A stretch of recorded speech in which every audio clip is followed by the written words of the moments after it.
li nga xamante ni moom nga amoon ak promoteur boobu di Aziz Ndiaye moo taxoon nga préféré jël recul làqu ci sa coin est-ce que mën nga ñëwaat un peu ci yëf yi parce que dafa mujjee woon ba tribunal site internet yi di ci liir di ci bindee nu ne ku nekk itam ci sénégalais yi di interpréter sa interprétation bopp ñi naan lii la ñu naan lëlë est-ce que mën nga ñëwaat un peu ci loolu pour leeral une bonne fois pour toutes ñi nga xamante ni peut-être ñoom ñoo safoo Selbé di mu doy leen loolu itam. xam nga ñooñu sumay frère lañu yàlla moo ñu boole woon yàlla xam na ne ñu doon sumay xarit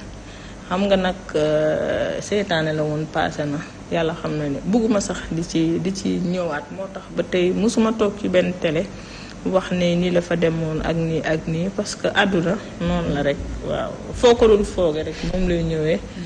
loolu jeex na man ni day kenn dootu déggaat ma tudd ci turu kenn ci wax yooyu daal parce que instant bi dama yore sama njaboot te yàlla xam na ne yoruma borom kër damay tal lu sama njaboot lekk ak man du ma lekk lu ma suturloo ak ñi ma yaakaar loolu moo nekk sama bopp léegi mais pas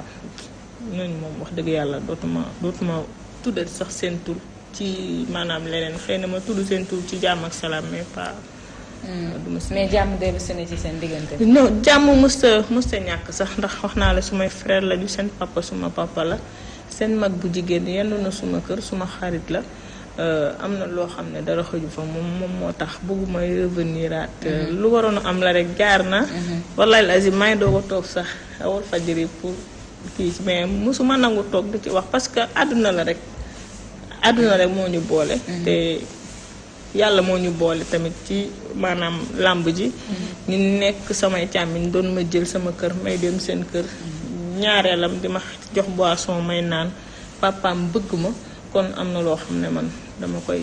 kii daal vraiment bëgguma ci sori. D'accord dama koy naay sax rek. D'accord alors